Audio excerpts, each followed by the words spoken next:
Nanaginip ako kagabi. Kumain daw ako ng maraming cotton candy. Paggising ko, wala na akong unan. Nyeh!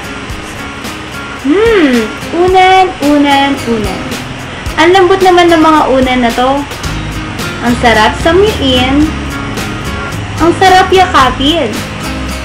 Hindi ako makatulog pag wala akong unan. Ewan ko ba?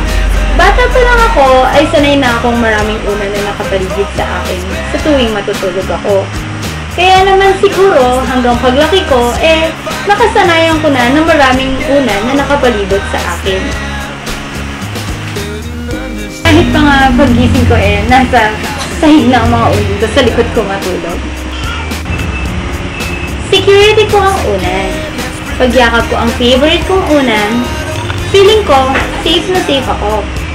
Komportable kasi masarap rin isipin na yakap mo ang taong mahal mo. Yee, kilig.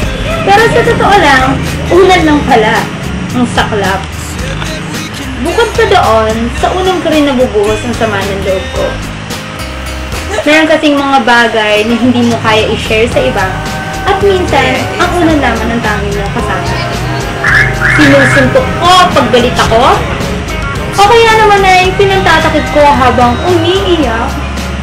O sumisigaw. Ew! Emo! At ang iba pa nga, ginagamit itong panakipbutas. Paano? Di kunwari, tulog na. Pero ang totoo, nasa labas pala at maglalakwat siya. Ayos din ang unan. Pwede ka makipag-pillow fight.